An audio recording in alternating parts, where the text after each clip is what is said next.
Bonjour, on va reprendre ici ce qu'on a vu dimanche après-midi, ce 22 novembre.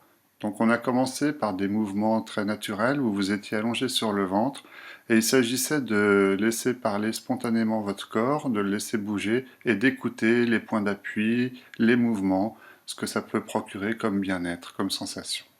À partir de là, on s'est mis à quatre pattes pour revoir ce déplacement que l'on faisait quand on était enfant, et aussi parce que la position à quatre pattes fait beaucoup de bien au niveau du dos et entre autres des lombaires.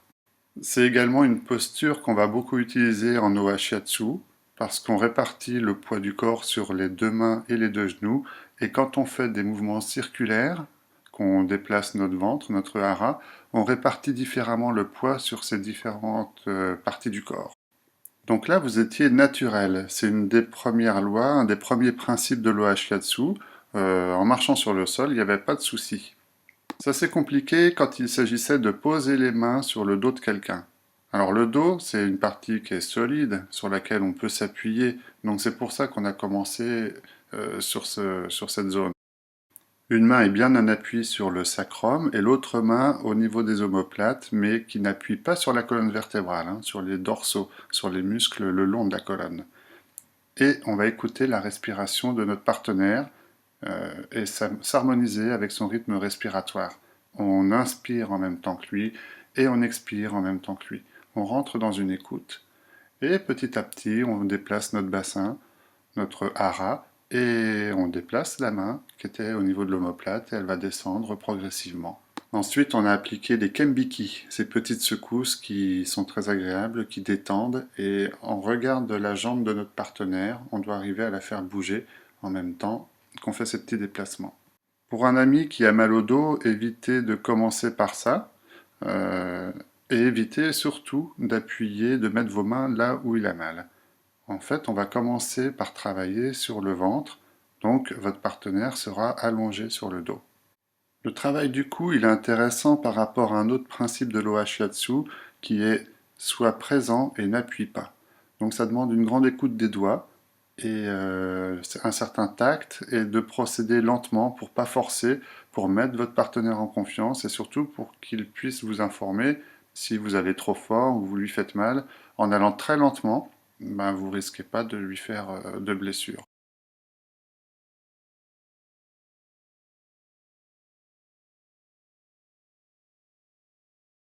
On a vu trois mouvements sur le cou, donc une rotation du cou. Ensuite, on passe les mains dans le dos, au niveau des omoplates, et on les remonte le long des dorsales. Puis on fait une vague. On suit le mouvement du cou. Si vous êtes mal installé, vous risquez de perdre l'équilibre ou de faire des mouvements saccadés. Donc, pour penser à votre partenaire et lui faire du bien, il faut que vous soyez vraiment bien installé. Pour détendre le dos, c'est intéressant et important de s'occuper du ventre en fait, et de le détendre en premier lieu. Une fois qu'on a repéré le nombril de notre partenaire, on vient poser nos mains sur son ventre doucement et on va faire un mouvement circulaire de rotation et on pense toujours à ce principe de l'OH-Shiatsu, soit continu. C'est comme si on remuait la soupe, ça correspond à cette image-là. Et ensuite, on est allé repérer deux points qui sont à deux doigts du nombril. Donc on les repère, on met ses mains dessus, on voit quel est le point le plus douloureux, on laisse ses doigts sur le point le plus douloureux, à droite ou à gauche du nombril, et la main opposée va venir en forme de pince. Et à l'expiration de votre receveur, vous vous appuyez, vous rentrez dans son hara, toujours très progressivement, et en expirant vous aussi. On fait la même chose de l'autre côté. Ensuite, on s'est intéressé aux jambes, étirer la jambe. Donc on la replie, le pied à hauteur de la cheville, le genou de votre partenaire sur votre cuisse, une main toujours sur le ventre, l'autre main au-dessus du genou. Et là, au moment où il expire, vous expirez et vous vous penchez sur votre partenaire en étirant les mains. Ça fait un bel étirement de la jambe, de la cuisse. On a fait ensuite un bel étirement de l'ensemble de la colonne vertébrale quand on se place au pied de notre receveur. Ses pieds sont sur notre hara.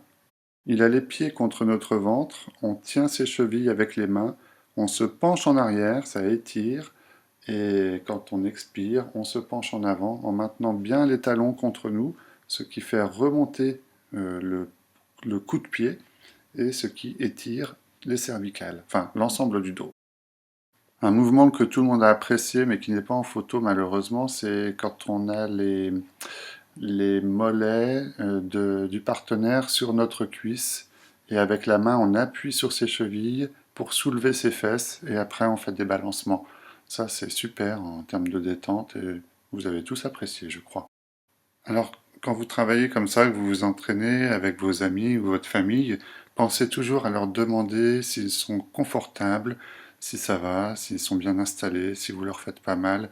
Demandez-leur de vous exprimer leurs ressentis surtout. C'est comme ça que vous apprendrez le plus.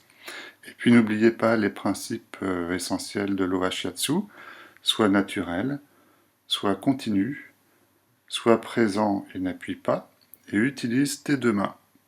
Enfin, n'hésitez pas à me contacter si vous avez des questions, des points à revoir, il n'y a pas de problème, je suis à votre disposition.